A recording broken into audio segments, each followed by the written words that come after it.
241 samantalang ang ibang ex-classmates, lahat sila ay nagsasaya lang sa panunood ng palabas.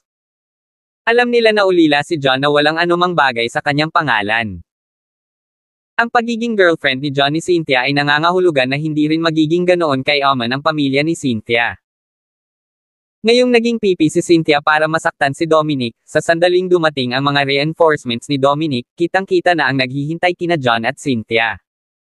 Sinusubukan mong umalis. Huli na ang lahat. Napangisi si Dominic nang marinig ang mga yabag sa labas. Pagkasabi niya noon ay bumukas ang pinto ng kwarto. Pumasok ang manager kasama ang 4 o 5 agresibong bodyguard. Dominic, anong problema? Sino ang nagtatangkang manggulo dito? How dare they? Malamig na sabi ng manager. Itinuro ni Dominic sina Cynthia at John, marahas na sinabi, silang dalawa iyon. Nagtulungan sila para saktan ako. Kailangan mong maghayganti para sa akin. Napatingin ng manager kung saan itinuro ni Dominic. Nang makita niya ang mukha ni Cynthia ay agad na nagbago ang ekspresyon niya. Takot na takot ang kanyang mga binti ay naging halaya, at halos lumuhod siya. Ang Shears ay karaniwang pinananatili ang isang mababang profile. Kung sino pa man, baka hindi nila nakilala si Cynthia. Gayunpaman, iba siya. Bilang manager sa isang 5-star hotel, regular niyang nakikilala ang maraming mayaman at sikat na tao. Ilang beses niyang nakita si Cynthia noon, at masasabi niya kaagad na si Cynthia ay anak ng mga Shears. Sa katayuan ni Cynthia, kahit ang kanyang amo ay hindi maglalakas loob na saktan si Cynthia, lalo pa ang isang hamak na manager na tulad niya. Kailangan mong turuan ang asong ito ng mag-asawa ng leksyon para sa akin. Mariing sabi ni Dominic. How dare you? Sinampal ng manager si Dominic. Bakit mo ako sinaktan? Hiniling ko sa iyo na turuan sila ng leksyon. Napahawak si Dominic sa kanyang pulang mukha sa hindi makapaniwala. Tumahimik ka. Alam mo ba kung sino ang taong ito? Siya ang anak ng mga Shears. How dare you be so rude to her? Gusto mo na bang mamatay? Ang manager. Nagalit. Ano? Ang mga gunting. Maaaring isa siya sa 4 na kagandahan ng Palanan City, si Cynthia Shear. Minsang sinabi ng manager kung sino si Cynthia, nagulat ang lahat. Sumabog sila sa daldalan. Kahit na hindi pa nila nakita si Cynthia noon, pamilyar na pamilyar sa kanila ang pangalan ni Cynthia bilang isa sa 4 na magagaling na dilag ng Palanan City. Alam nilang isa si Cynthia sa mga Shears. Ang pinakamahalaga, ang Shears ay isa sa pinakamalaking pamilya sa Palanan City. Napakalaki ng kanilang kapangyarihan. At walang makahawak sa kanila. Ang katotohanan na si Cynthia ay isa sa mga Shears ay nabigla sa kanilang kaibuturan. Paano iyon? Natulala si Dominic sa kanyang pagkabigla. Akala niya ay si Cynthia na ang bagong girlfriend ni John, at walang paraan na maging kahit sino si Cynthia. Kapansin-pansin. Hindi niya kailanman pinangarap na siya ang magiging Cynthia Shear. Sa marangal na katayuan ni Cynthia, hindi niya maintindihan kung paano nagawang habulin siya ng isang ulilang walang katulad ni John. Ito ay hindi ka panipaniwala. Miss Shear, hindi alam ng pinsan ko kung sino ka. Hindi kanya sinusubukang i-provoke. Humihingi ako ng paumanhin sa iyong mga pagkakamali. Sana mapatawad mo siya sa pagkakataong ito, magalang na sabi ng manager. Sa sobrang pag-aalala niya ay patuloy na pinagpapawisan ang likod niya.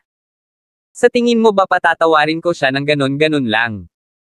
242 ngumisi si Cynthia. Parang kulog sa tenga ni Dominic ang panunuya na iyon. Bigla niyang naalala kung paano niya sinugod si Cynthia. Kanina. Sa kapangyarihan ng Shears, mas madali ang pagpatay sa kanya kaysa sa pagpatay ng langgam. Kung hindi siya nakaisip ng paraan para mapatawad siya ni Cynthia, isa itong kapahamakan. Sa pag-iisip tungkol doon, nakaramdam si Dominic ng lamig sa kanyang puso. Agad siyang lumuhad habang natatakot na nagmamakaawa, Miss Shear, hindi ko sinasadya. Mangyaring maging bukas palad at patawarin mo ako sa isang pagkakataon. Ngayon alam mo na ang humingi ng awa. Bakit hindi mo ginawa yun kanina? Ngumuso si Cynthia, hindi gumagalaw. Siya ay palaging isang mayamang heiress na ginawa kung ano ang gusto niya. Walang nang-ahas na pukawin siya kahit sa mga marangal na bilog ng lungsod. Hindi lang bastos si Dominic sa kanya, binastos pa niya sila ni John, tinawag silang mga aso. Sa kanyang mapagmataas na personalidad, hindi niya ito kayang bitawan ng ganoon na lang. Nawala ng pag-asa si Dominic sa malamig na ekspresyon ni Cynthia. Tuluyan ng nadurog ang kanyang puso. Pagkatapos noon, parang may naisip siya habang nagkukumahog kay John, nakikiusap, John, dati tayong kapwa, estudyante. Tulungan mo akong humingi ng tawad kay Miss Shear. Iyon. Hindi nagustuhan ni John si Dominic sa sandaling iyon, ngunit bumanto hininga pa rin siya sa huli, iniisip ang mga araw ng kolehiyo. Nakiusap siya para sa kapakanan ni Dominic, Cynthia, kalimutan mo na iyon. Ex-classmate ko siya. Mapapatawad mo ba siya para sa akin? Gawin mo. Ikaw. Sa tingin mo ay ganoon kahalaga. Inilibot ni Cynthia ang kanyang mga mata. Noong kasama niya ang Shears, pinagaling ni John ang kanyang lola. Ito ay isang bagay na labis niyang ipinagpapasalamat.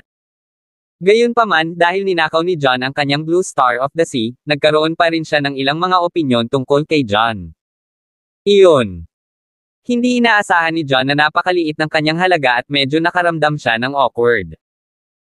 Sa pagtingin sa malungkot na tingin ni John, hindi napigilan ni Cynthia ang sarili na matawa. Tinukso lang niya si John at wala siyang ibang ibig sabihin. Walang paraan na baliwalain niya ang kahilingan ni John kung gaano kalaki ang naitulong ni John sa kanilang pamilya. Pagkatapos noon, tumingin siya kay Dominic, malamig na sinabi, ang swerte mo sa pagkakataong ito. Para sa kapakanan ni John, ililibre kita.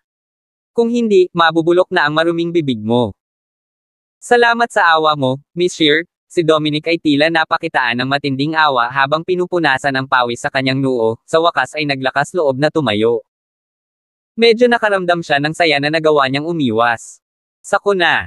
John, alis na tayo. Hinatak ni Cynthia ang braso ni John at tumalikod na para umalis.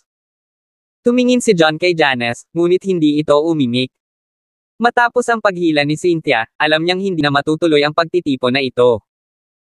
Balak niyang yayain si Janice na sumama sa kanya, pero naalala niyang nandoon pala siya para makipag-usap sa negosyo.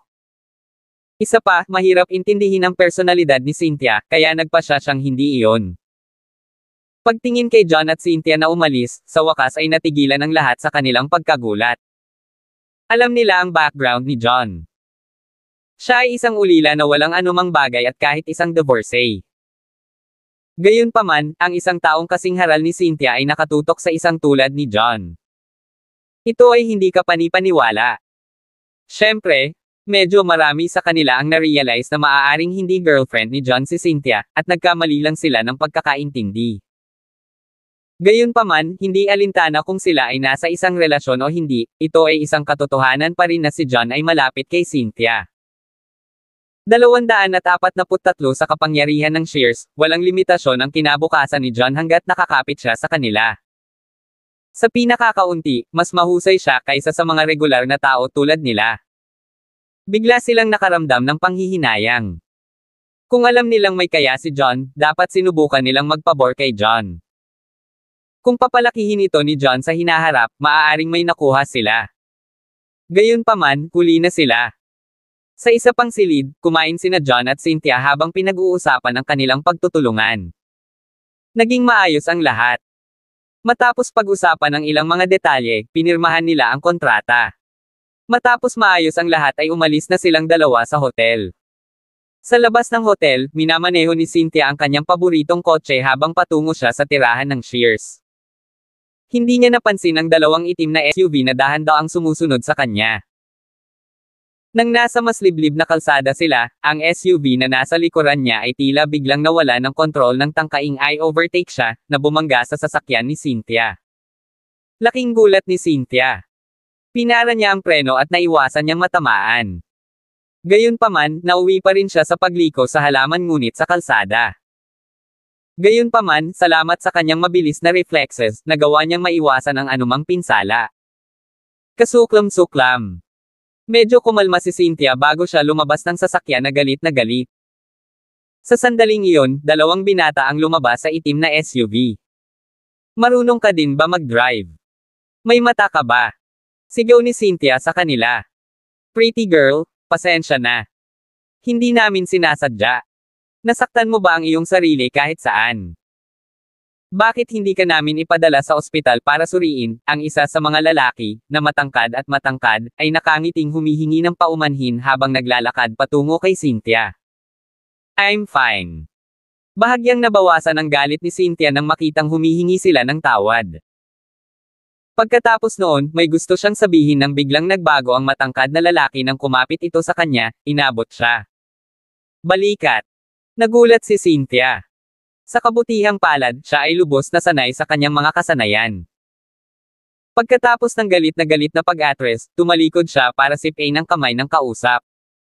Wow! Ang bilis mo naman! Nagulat ang lalaki, hindi inaasahan na mabibigo ang kanyang pag-atake. Sino ka? Ano ang sinusubukan mong gawin? Nagulat at nagalit si Cynthia, sa wakas ay naunawaan niya na hindi ito aksidente. Sinadya ang lahat. Magpalitan tayo ng ilang suntok, hindi nagaksaya ng oras ang matangkad na lalaki habang tinitigan ang kasama.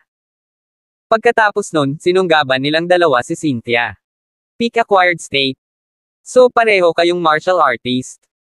Bahagyang nagbago ang ekspresyon ni Cynthia. Sa lakas mula sa mga pag-atake ng tao, naramdaman niya na silang dalawa ay mga martial artist sa tuktok na acquired state. Bang bang bang. Mabilis na nag-react si Cynthia habang inilalabas niya ang kanyang lakas, na umaatake sa kanilang dalawa. Agad silang umatake ng sabay. Si Cynthia ay isa ring martial artist, dahil siya ay nasa tuktok ng acquired state tulad nila. Gayunpaman, dalawa sila, at nahirapan siyang harapin ang mga numerong iyon. Siya ay mabilis na nahulog sa isang dehado. Magwala! Sigaw ni Cynthia. Alam niyang hindi maganda ang sitwasyon, kaya hindi siya nang ahas na labanan sila ng direkta. Nakahanap siya ng pagkakataon na sipain ang dalawa bago siya sumugod sa kanyang sasakyan. Ikalat ang pagmamahal. Bumalik sa kategorya. 244, sinusubukang tumakbo. Hindi ito magiging ganoon kadali. Sa sandaling iyon, isang malamig na tawa ang maririnig. Nakalapit na ang ibang SUV mula sa likuran. Bumukas ang pinto, at lumabas sa kotse ang tatlong binata. Ang isa sa kanila ay nakasuot ng suit. Ang kanyang mga mata ay napakatalas, at siya ay nakaramdam ng matinding pagbabanta. Halatang hindi siya magiging isang taong madaling pakitunguhan. Hindi maganda. Nagkaroon sila ng mga kaibigan. Si Cynthia ay may hindi mapakali na pakiramdam sa kanyang puso habang siya ay nagsimulang tumakbo patungo sa kanyang sasakyan. Hindi man lang niya kinaya ang dalawang iyon kanina. Ngayong tatlo na ang katulong, pakiramdam niya ay hindi na siya manalo. Kunin mo siya. Malamig na sigaw ng kinauukulan. Kaway-kaway, sumugod ang dalawang subordinate papunta kay Cynthia kasama ang payat na lalaki at ang kaibigan nito. Mabilis nilang pinalibutan si Cynthia. Sino kayo? Ano ang sinusubukan mong gawin? Galit na sigaw ni Cynthia. Hindi naman importante kung sino tayo. Ang mahalaga, dapat magbitiw ka na lang at sumuko. Huwag mong pahirapan ang iyong sarili. Mahinahong sabi ng nasa harapan. Mangarap pa. Alam mo ba kung sino ako? Ako si Cynthia, ng Shears. How dare you attack me? Napagod ka bang mabuhay? Galit na sigaw ni Cynthia. Miss Shear, hindi mo na kailangang subukan at takutin ako sa pangalan ng pamilya mo. Wala akong pakialam dyan. Kunin mo siya. Malamig na tumawa ang lalaki. Sa kanyang utos ay agad na sinugod ng 4 na compound si Cynthia. Nagmamadaling sinubukan ni Cynthia na lumaban, ngunit nakaramdam siya ng kawalan ng pag-asa. Pakiramdam niya ay nasa tuktok na rin ang acquired state ang dalawang lalaking kakapasok lang. Siya ay inaatake ng 4 na pinakamataas na mandirigma ng acquired state. Walang paraan na kakayanin niya ito. Mabilis siyang nahulog sa isang mapanganib na sitwasyon. Siya ay tapos na para sa. Kailangan ba niyang sumuko? Namutla ang mukha ni Cynthia. Gusto niyang sumigaw para humingi ng tulong, ngunit nasa isang liblib na kalsada sila. Walang tao, kaya paano siya umiyak para humingi ng tulong? Siyempre, alam niya na ang mga kalaban niya ay pawang mga mahuhusay na martial artist. Kahit na may pumasa, walang paraan na matutulungan nila siya. Sa pag-iisip niyan, lalong nawalan ng pag-asa si Cynthia. Sa sandaling iyon, bigla silang nakarinig ng tunog ng makina. Isang motorsiklo ang paparating mula sa hindi malayo.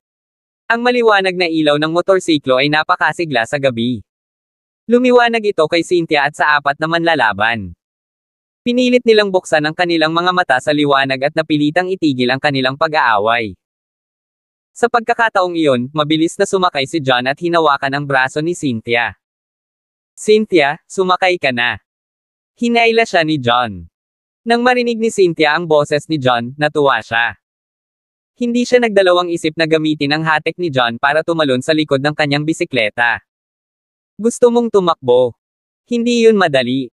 Mabilis namang nag-react ang leader na nanood lang. Sa isang iglap, nagpadala siya ng punyal na lumilipad mismo kay John. Natarante si John, hindi na niya nagawang i-start muli ang kanyang bike. Napahawak siya sa manipis na baywang ni Cynthia habang tumatalon sa lupa, iniiwasan ang pag-atake. Kasabay nito, sumugod na ang pinuno. Malamig niyang tiningnan si John. Brat, sino ka? How dare you sirain ang mga plano natin? Gusto mo na bang mamatay? Hindi na siya pinansin ni John habang nakatingin kay Cynthia. Cynthia, are you alright? Sino ang mga taong ito? Bakit kanila inaatake? 245, hindi ko alam. Umiling si Cynthia. Curious na tanong ni Cynthia, John, di ba ngayon ka lang umuwi? Bakit ka nandito? Naku, noong papalabas na ako ng hotel, nakita ko na ang dalawang sasakyan na iyon ay parang nakasunod sa iyo, kaya nagpasya akong sumunod, maikling paliwanag ni John. No wonder, si Cynthia ay may hitsura ng realisasyon. Pagkatapos nito, mabilis niyang napagtanto na ang sitwasyon ay apurahan. Hindi ito ang oras para kausapin si John. So, she said, in a panic, John, napakalakas ng mga taong ito. Lahat sila ay nasa tuktok na acquired state. Pipigilan ko sila, tumakbo ka. Naglakad si Cynthia sa harap ni John. Noong kasama si John sa Shears, saglit siyang nakipagpalitan ng suntok kay John at alam niyang maaaring isa itong martial artist. Gayunpaman, si John ay hindi gumamit ng anumang tunay na enerhiya, kaya naisip niya na ang antas ni John ay napakababa pa rin. Marahil siya ay nasa initial o intermediate na yugto lamang ng acquired state, ito ay malayo sa kanyang mga kakayahan. Hindi siya tugma sa kanila, at hindi rin magiging kapaki-pakinabang si John. Dadalhin lang nito si John sa walang kabuluhang kamatayan. Walang kahulugan iyon. Hindi pwede, hindi ko ugali na iwan ang mga kasama ko para mamatay. Agad naman itong tinanggihan ni John. Nang malaman na silang apat ay peak acquired state martial artists mula kay Cynthia, lumingon ang kanyang ekspresyon. Seryoso. Medyo naantig si Cynthia nang marinig niya na ayaw siyang iwan ni John, pero galit na galit din siya. John, pwede bang tumigil ka na sa pagiging tanga? Hinihiling ko sa iyo na tumakas para sabihin mo sa aking lolo at magpadala siya ng mga tao upang iligtas ako. Kung hindi ka pupunta, mamamatay tayong dalawa dito ngayon. Naiintindihan ko ang gusto mo, pero hindi maganda ang sitwasyon ngayon. Sa oras na makakuha ako ng mga reinforcement, huli na ang lahat. Umiling si John, ayaw pa ring umalis. Mas mabuti pa kaysa mamatay tayong dalawa dito. Inis na sabi ni Cynthia. Pareho tayong mamamatay dito. Maaaring hindi iyon ang kaso. Mahinahong ngumiti si John. Pagkatapos niyang makipagpalitan ng suntok kay Leopard noong nakaraan, nalaman niyang nasa advanced acquired si Leopard. Estado. Ang mga kalaban sa harap niya ay mas malakas kaysa sa Leopard, at mayroon silang isang kalamangan sa numero. Kung noon pa man ay wala na siyang laban sa kanila. Gayunpaman, nalampasan niya ang ilang mga bottleneck ilang araw na ang nakalipas, at naabot niya ang advanced na phase ng meditation. Mula sa intermediate meditation phase, ang kanyang kakayahan ay tumaas. Malakas man ang mga kalaban nila, baka hindi nila siya matalo. Grabe naman ang skills mo. Wala ka pa sa level ko. Paano ka naniwala? Hindi ka panipaniwalang nadismaya si Cynthia, ngunit wala siyang magawa sa katotohanang tumanggi si John na umalis. Nagsayang ba kayong dalawa ng oras? Nakatingin kay Cynthia at John na nag-uusap sa pagtakbo, parang walang pakialam ang dalawa sa kanila. Madilim ang mukha ng pinuno habang nakatingin kay John. Brat, wala akong pakialam kung sino ka. Dahil gusto mong mamatay, pagbibigyan kita ng hiling mo. Puntahan mo sila. Kumaway ang pinuno, agad namang umatake ang apat. Nanatili siyang nakatayo sa likuran, hindi umaatake. John, umalis ka na. Pilit na tinulak ni Cynthia si John patungo sa kanyang bisikleta. Nipatikip siya ng ngipin at dumiretso sa pinuno. Kailangan niyang ilabas ang ulo ng ahas. Napansin ni Cynthia na hindi man lang inaatake ang pinuno, kaya naisip niya na marahil ito ay isang strategist na hindi ganoon kalakas. Kung nagawa niyang ibagsak siya ng mabilis, baka mabaligtad niya ang tubig. 246 na of course, she planned for the worst as well. Hindi man niya nagawang masupol ang kanyang kalaban, hanggat nagawa ni John na makatakas at makontak si Shears, malamang na hindi maglalakas loob ang kanilang mga kalaban na hawakan siya. Alamin ang iyong lugar. Ngumisi ang pinuno habang sinuntok si Cynthia ng hindi kapani-pani walang lakas, na tumama sa atake ni Cynthia. Boom! Sa matinding sagupaan, hindi gumalaw ang pinuno. Sa halip, pinalipad si Cynthia habang mabigat na bumagsak sa lupa. Og! Nang bumagsak siya sa lupa, niluwa ni Cynthia ang isang subo ng dugo. Intermediate, innate state. Laking gulat ni Cynthia, hindi pinansin ang kanyang mga sugat. Noong nag-away sila kanina, naramdaman niyang hindi lang sa initial innate state ang kalaban niya, kundi sa intermediate innate state. Ang ganoong uri ng kasanayan ay maglalagay sa kanya doon bilang isang tunay na dalubhasa sa mga nakababatang henerasyon sa Palanan City 1. Cynthia, ayos ka lang. Nagulat si John sa nakita. Agad niyang iniwasan ang mga pag-atake ng apat pa nang sumugod siya mismo kay Cynthia. Idiot, bakit hindi ka tumakas? Hindi ka pani-pani walang nadismaya si Cynthia. Gusto niyang hiwalayan si John sa sandaling iyon. Sinadya niyang itulak si John para bigyan ng pagkakataong makatakbo si John. Gayunpaman, sinayang ni John ang napakagandang pagkakataon. Halata kung gaano siya galit. Aalis ako ngayon din. Agad na tumalikod si John at tumakbo patungo sa halamanan. Hindi siya tumakas kanina dahil ayaw niyang iwan si Cynthia mag-isa. Pakiramdam din niya ay kakayanin niya ang apat na pick na acquired state martial artists. Matapos tingnan ang napakalawak na kakayahan ng pinuno, napagtanto niyang minamaliit niya ang mga ito. Kahit na hindi niya alam kung gaano kalakas ang pagiging nasa intermediate innate state, pakiramdam niya ay bahagyang mas masahol pa ang kanyang kakayahan kaysa sa lalaking iyon. Kung mag-isa silang humarap, baka hindi niya matalo ang pinuno. Ang lalaki ay mayroon pang apat na subordinate sa tuktok na acquired state. Matatalo siya kung magkatrabaho sila. Kung tama si John, iisa lang ang pinanggalingan ng sage arts at martial arts. Ang dalawa sa kanila ay nagkaroon lamang ng kaunting pagkakaiba sa mga antas. Ang isang yugto ng sage arts ay katumbas ng dalawang yugto sa martial arts. Sa kanyang kasalukuyang advanced meditation phase, malamang na siya ay nasa pagitan ng una at intermediate na yugto ng innate state. Magagawa niyang talunin ang isang initial innate state martial artist, ngunit matalo sa isang intermediate innate state. Huwag mong hayaang tumakbo yang brat na yan. Malamig ang tingin ng pinuno sa kanyang mga mata habang nag-uutos kaagad sa kanyang mga nasasakupan. Mabilis na nag-react ang apat. Sumugod silang lahat kay John. Ang mga gilid ng kalsada ay napuno ng makakapal na puno. Baka sa mukha ni John ang takot habang sumusugod sa mga puno. Paikot-ikot habang umuusad siya. Mahigpit siyang hinabol ng apat, ngunit sa tuwing mahuhuli nila si John, ginagamit ni John ang mga puno para mahimalang iwasan ang mga ito. Sa pagtingin kay John na dahan daw ang tumatakas, si Cynthia ay may magkasalungat na emosyon sa kanyang puso. Kahit na siya ang humiling kay John na tumakas, babae pa rin siya sa huli. May mga hiling siya at ayaw niyang makitang iniwan siya ni John ng walang emosyon. Bumalik sa kategorya. 247 ang mas nakakatuwa pa ay ang paulit-ulit na sinasabi ni John na hindi niya ito pababayaan. Gayunpaman, biglang tumakas si John kaysa sa isang kuneho. Kahit apat na peak acquired state martial artists ay hindi makahabol. Halatang halata ang mararamdaman niya. Kayong apat na tanga. Hindi mo man lang maabutin ang isang regular na tao. Anong silbi ng kasama kita? Galit na galit ang pinuno. Wala man lang siyang naramdamang totoong enerhiya kay John, ibig sabihin ay hindi martial artist si John. Ang tanging posibilidad ay tumakbo si John ng mas mabilis kaysa karaniwan. Mukhang may gagawin ako. Nagpipigil ng galit ang pinuno habang tumatalon pasulong, agad na hinabol si John. Ang kanyang mga kasanayan ay higit na malakas kaysa sa kanyang apat na subordinate. Sa isang iglap lang ay mabilis niyang naabutan. Brat, bumaba ka.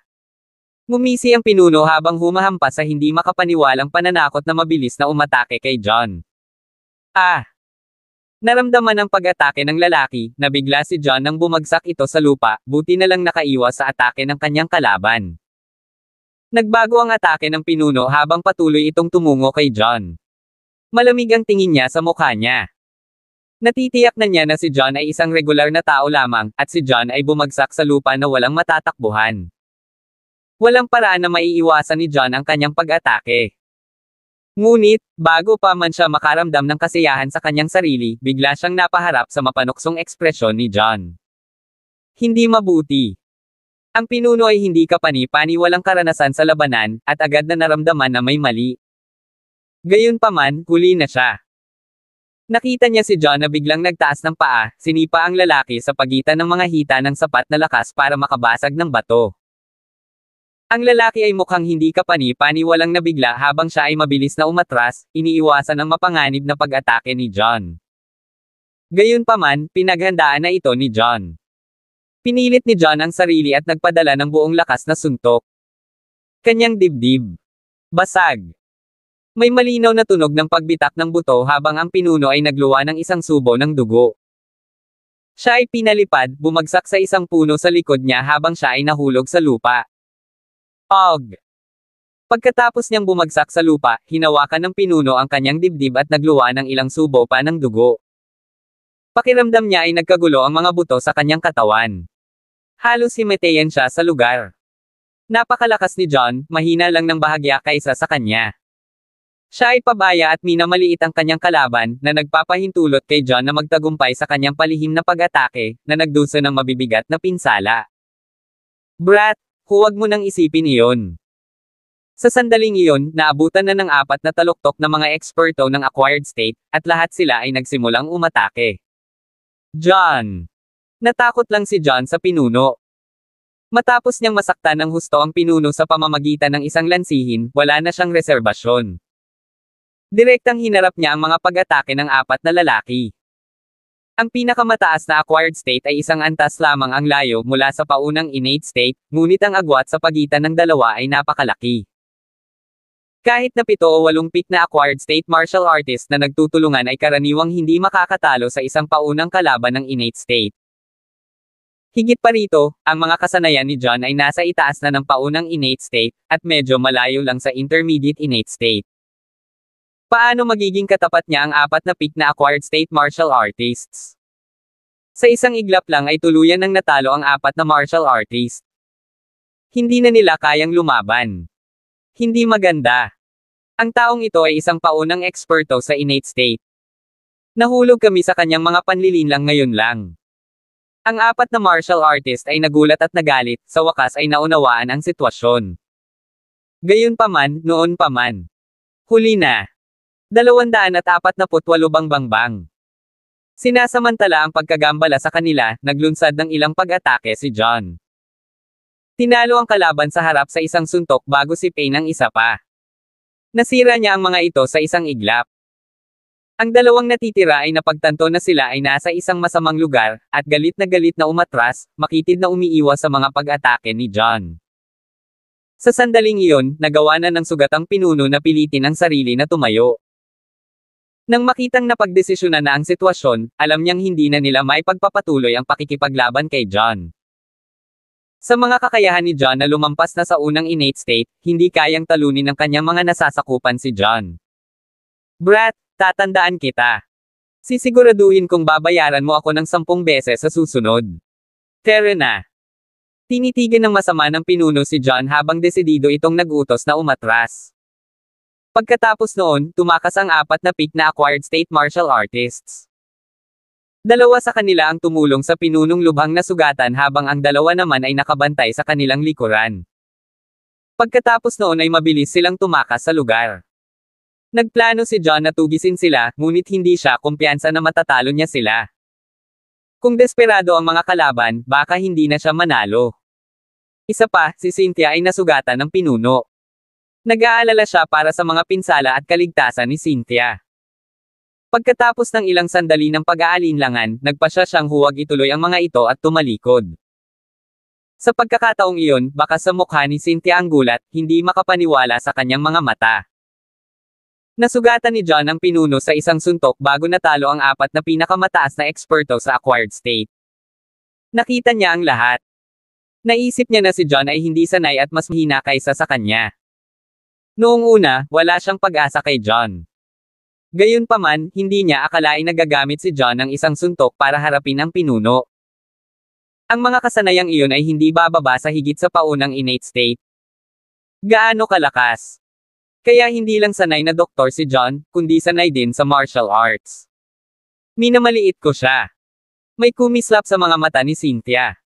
Ang Shears ay isang sinaunang martial arts na pamilya at palaging hinahangaan ang malakas. Dahil sa Blue Star of the Sea, nagkaroon siya ng mga mapanuksong opinyon kay John bago ito. Kahit na isang bihasang doktor si John, hindi pa rin siya masaya. Gayunpaman, pagkatapos niyang masaksihan ang kamangha-manghang mga kasanayan ni John, siya ay hindi kapani-paniwalang humanga.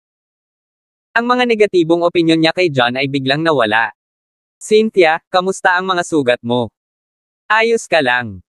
Lumapit si John at nag-aalalang nagtanong. Ayos lang ako, may internal injuries lang ako. It's nothing too bad. Umiling si Cynthia, medyo namumula. Inakala niya na pinabayaan siya ni John na mamatay para makatakas siya, ngunit mali ang paghusga niya sa kanya. Mapagkakatiwalaan si John. Wala siyang planong iwan siya. Mabuti naman at ayos ka na, nakahinga ng maluwag si John. John, salamat. Salamat sa iyo sa pagkakataong ito, nakangiting nagpapasalamat si Cynthia. Isang hindi maipaliwanag na pakiramdam ang bumangon sa puso niya. Walang kinalaman si John sa bagay na ito, ngunit inilagay ni John sa panganib ang sarili niyang buhay alang-alang sa kanya. Siya ay labis na naantig, at nagsimula siyang magpahalaga kay John ng higit na mataas. Hindi na kailangan magpasalamat. Magkaibigan tayo, hindi mo kailangang maging magalang, nakangiting sabi ni John. Kahit medyo matigas ang ulo ng personalidad ni Cynthia, tapat at prangka ang kanyang personalidad. Kapag nahaharap sa panganib, ang una niyang iniisip ay siguraduhing makakatakas siya. Simula pa lang noon, na-appreciate na niya ito. At top of that, both of them just sealed a deal, kaya nakita na niyang kaibigan si Cynthia. 249, magkaibigan. Tama ka, magkaibigan tayong dalawa. Natigilan si Cynthia noong una, pero ngumiti siya pagkatapos. Ang kanyang ngiti ay hindi kapani-paniwalang nagliliwanag at nakakaakit. Ito ay malungkot sa tuktok. Dahil ang mga Shears ay may kayamanan at kapangyarihan, at si Cynthia ay lumaki bilang kanilang treasured na anak na may walang kapantay na hitsura, hindi siya nagkulang sa mga taong humahabol sa kanya, ngunit wala siyang maraming tunay na kaibigan. Kahit na ang kanyang mga kaibigan ay halos naglalayon para sa kayamanan ng mga Shears. Gayunpaman, iba si John. Kahanga-hanga ang mga kasanayan ni John sa medisina, at pinagaling ni John ang kanyang lola nang hindi humihingi ng anumang kapalit. Hindi lang iyon, inilagay ni John ang kanyang buhay sa linya para iligtas siya ngayon, hindi man lang siya gustong iwan para makatakas ng alam niyang hindi siya mananalo. Siya ay isang mahusay na karakter. Tinanggap niya agad si John bilang kaibigan. Pagkatapos nito, tinawagan niya ang kanyang lolo at sinabi sa kanya ang tungkol sa kanyang inaatake. Galit na galit si Benedict nang marinig iyon, at agad na pinapunta ang ilan sa mga eksperto ng kanilang pamilya. Pareho silang nandoon para tingnan ang eksena kung makakahanap sila ng anumang mga pahiwatig at doon din para protektahan si Cynthia mula sa anumang iba pang pag-atake. Nakita ni Harvey si John nang magmadali itong lumapit sa mga lalaki. Nalaman niyang iniligtas ni John si Cynthia, at kinatawan ng mga Shears sa pasasalamat kay John. Matapos ibigay si Cynthia kay Harvey, wala nang dahilan si John para manatili. Kaya nagpaalam na siya at umalis. Cynthia, alam mo ba kung sino ang umatake sa'yo this time? Madilim ang mukha ni Harvey. Umiling si Cynthia at sinabing, hindi ko alam. Gayunpaman, hindi pa kami nagkaroon ng magandang relasyon sa Fields. Iniisip ko kung sila ba iyon. Tulad ng mga Shears, ang Fields ay isa rin sa 4 na dakilang pamilya ng Palanan City. Ang dalawang pamilya ay nagkaroon ng ilang mga pag-aaway pagdating sa negosyo, kaya ang kanilang relasyon ay hindi maganda. Kahit na hindi alam ni Cynthia kung sino ang kalaban sa pagkakataong ito, ang katotohanan na ang mga kaaway ay nagawang magpakilos ng 5 martial artists sa isang pagkakataon, kahit na ang isa sa kanila ay nasa intermediate innate state, ay nangangahulugan na mayroon silang isang makabuluhang taga-suporta. Walang gaanong tao sa Palanan City na may ganoong lakas, at ang Fields ay isa sa kanila. Posible. Fields, kapag nalaman kong ikaw ang gumawa nito, hindi ko hahayaang mawala ang sinuman sa inyo ng madali. Naikuyom ni Harvey ang kanyang mga kamao habang kumislap ang matalim na kislap sa kanyang mga mata.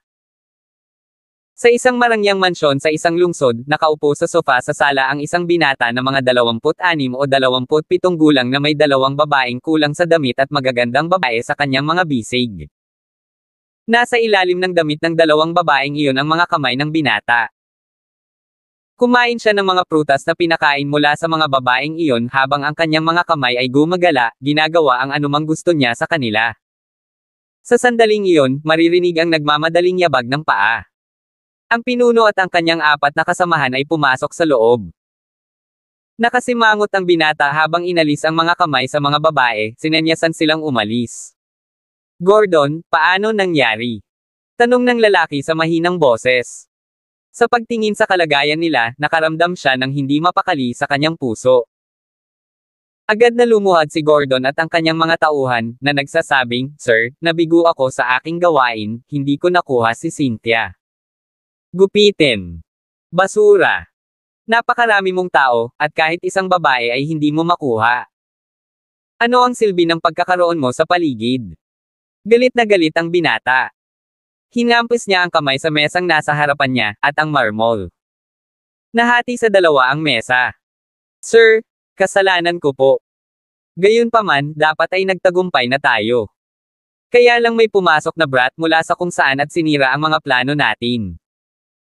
250 si Gordon at ang kanyang mga tauhan ay may takot sa kanilang mga mukha habang nagmamadali nilang iulat ang lahat ng nangyari. Sino ang lalaking iyon? Isa kaya ito sa mga bodyguard ng Shears?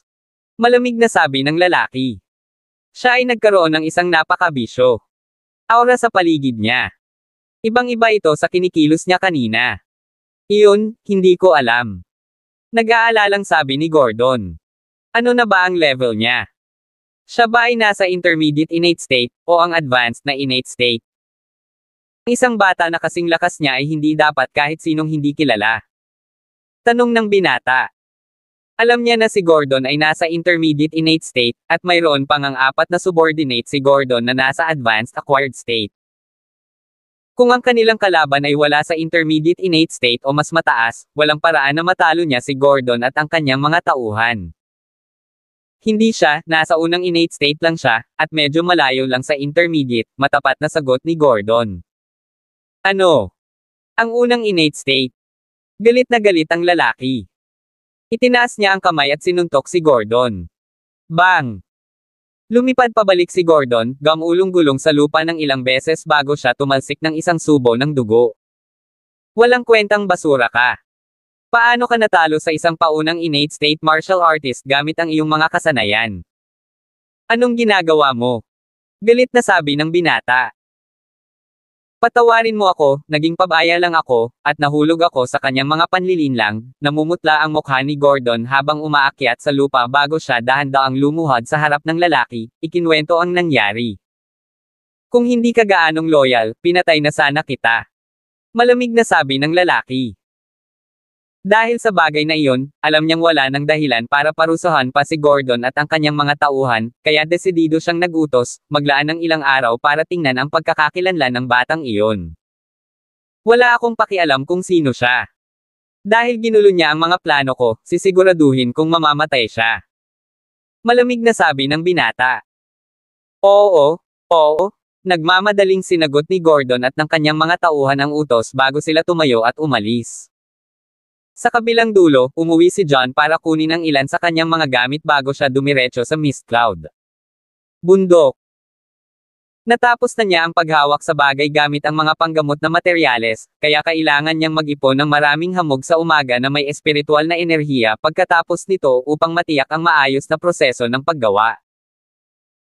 Gayunpaman, ang espiritual na enerhiya sa bundok sa likod ng tahanan ni Stacy ay limitado, at hindi nito nagawang matugunan ang kanyang mga pangangailangan, kaya agad na nagpa siya si John sa Mist Cloud Mountain. Sa huling pagkakataon, napansin ni John na ang espiritual na enerhiya sa tuktok ng Mist Cloud Mountain ay hindi kapani-paniwalang siksik at dalisay nang pumunta siya doon kasama si Stacy. Kung ginamit niya ang Energy Convergence Circle para baguhin ang espiritual na enerhiya sa Morning Dew, dapat niya man lang matugunan ang mga pangangailangan sa produksyon ng elegante sa loob ng kalahating taon. Sa tuktok ng Mist Cloud Mountain, umakyat si John noong madilim pa, itinayo ang bilog sa tuktok ng ang bundok bago siya nagsimula. Dahil wala siyang ibang gagawin, nagpa siyang sanayin ang sarili sa labas ng bilog. Ang espiritual na enerhiya sa tuktok ng Mist Cloud Mountain ay hindi kapani-paniwalang siksik at dalisay. Sa kasalukuyang antas ni John, hindi niya maabsorb ang gayong siksik na espiritual na enerhiya. Gayunpaman, salamat sa katotohanan na karamihan sa espiritual na enerhiya sa tuktok ay hinihigop ng Energy Convergence Circle, ang natitirang espiritual na enerhiya ay hindi gaanong siksik.